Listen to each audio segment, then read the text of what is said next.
Olá pessoal, hoje vamos fazer uma aula voltada para a interpretação de texto, no caso um poema Arcade do Bocage, e ao mesmo tempo a gente vai trabalhar análise sintática. O objetivo dessa aula é fazer você entender a importância de se aprender análise sintática para a interpretação de texto, ok? Vamos lá. Bom pessoal, para começar nós temos aqui o poema original.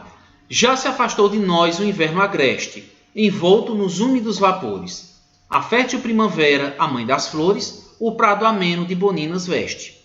Varrendo os ares, o sutil nordeste, os torna azuis. As aves de mil cores adejam entre zéfiros e amores, e tomam fresco tejo a cor celeste. Vem, ó Marília, vem lograr comigo, destes alegres campos a beleza, destas copadas árvores o abrigo. Deixa louvar da corte a vangrandeza, quanto me agrada mais estar contigo, notando as perfeições da natureza. Muito bem, este é o poema original e agora a gente vai mostrar estrofe por estrofe, vamos colocá-los na ordem direta e apontar a análise sintática, ok? Então toda oração tem que ter um sujeito, ou seja, aquele ser que pratica a ação, e um predicado que é uma referência a ele. Neste caso aqui, a gente sempre procura pelo verbo. Se afastou. Quem se afastou foi o inverno agreste. Este inverno agreste fez uma ação. Ele se afastou de nós.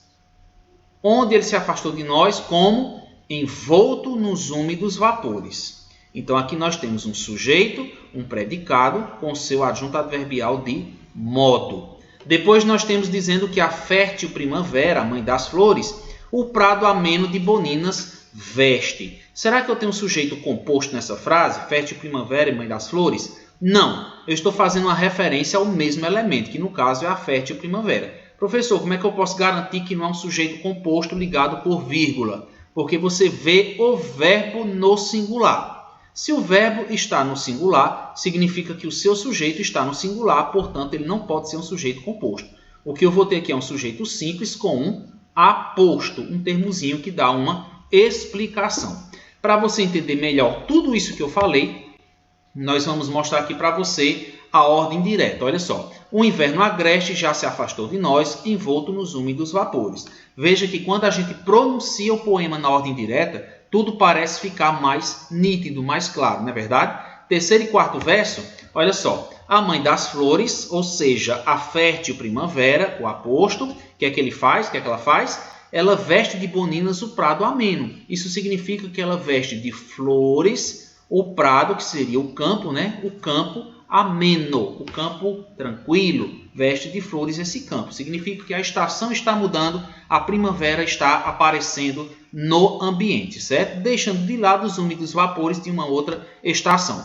Pois bem, agora a gente tem aqui o mesmo verso, aliás, a mesma estrofe na versão original, para a gente reconhecer cada um dos termos sintáticos. Então, o sujeito está de verde, o inverno agreste, o predicado, que foi que esse inverno fez? Ele se afastou de nós, envolto nos úmidos vapores. Dentro do predicado, nós temos ainda o adjunto adverbial de modo, que está indicando como foi que esse inverno agreste se afastou de nós. Foi através, envolto, desses úmidos vapores. Agora, na segunda parte do poema, nós temos dizendo aqui a fértil primavera, o sujeito da oração. O que é que essa fértil primavera faz?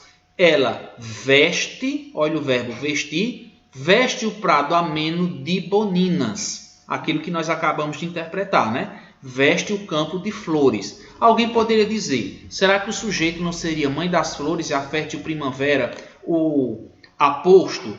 Não ficaria muito bem a mãe das flores como sujeito, porque é um termo que está metaforizado. Então ele funciona melhor como um aposto de um sujeito, já que nós estamos falando de um lado de inverno, do outro da fértil primavera, ok? Bom, vamos à segunda estrofe que diz assim: varrendo os ares do sutil nordeste, os torna azuis. As aves de mil cores adejam entre zéfiros e amores. Pois bem, pegando agora o verso na ordem direta, antes disso vamos interpretar. Olha aqui.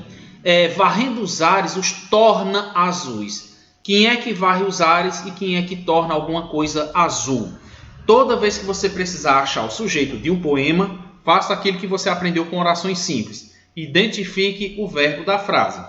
Nesse caso aqui, o sutil nordeste, ele torna azuis os ares, fazendo o quê? Uma varredura nesses ares. Então, varrendo os ares, o Sutil Nordeste os torna azuis, certo? Isso significa que vai varrendo, vai espalhando as nuvens, vai deixando o céu azul e as nuvens que indicavam o inverno vão indo embora.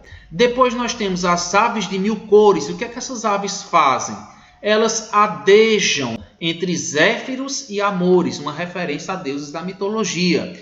E, ao mesmo tempo, alguém pode dizer, professor, essas aves de mil cores também tomam o fresco-tejo à cor celeste. Isso é um erro muito grande. Cuidado. Olha novamente aqui o verbo no singular. Então, não são as aves de mil cores que tomam o fresco-tejo, e sim a cor celeste, que é o sujeito da segunda parte do poema.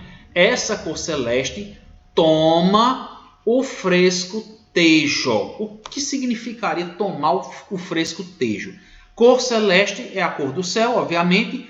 Toma o fresco. O fresco é uma referência à agradabilidade da temperatura da água do rio Tejo. Então, tomar o fresco-tejo deixaria esse rio numa temperatura mais agradável, ok? Na ordem direta, para você perceber tudo que a gente falou, o Sutil Nordeste torna os ares azuis. Vamos desconsiderar essa vírgula aqui, ok? O Sutil Nordeste torna os ares azuis. Não pode haver vírgula entre sujeito e predicado.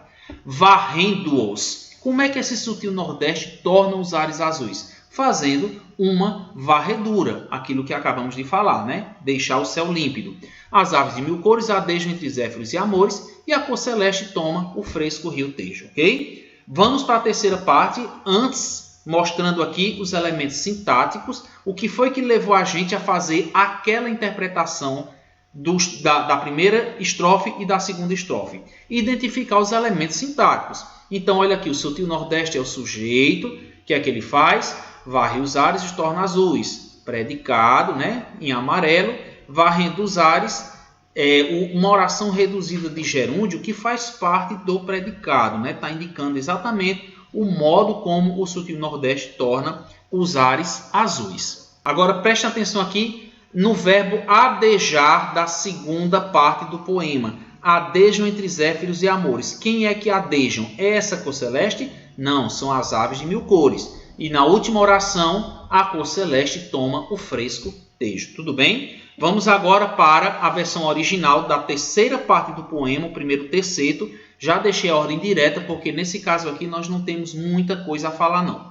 Então, no poema original, vem, ó Marília, vem lograr comigo, destes alegres campos a beleza, destas copadas árvores, o abrigo. Na ordem direta, ó Marília, começamos com o vocativo, vem lograr comigo, vem aproveitar comigo. Podia ser vem, podia ser venha, mas aqui como ele colocou o vem, o pronome seria tu, oculto. Vem lograr comigo. Vem lograr o quê? Vem aproveitar o quê?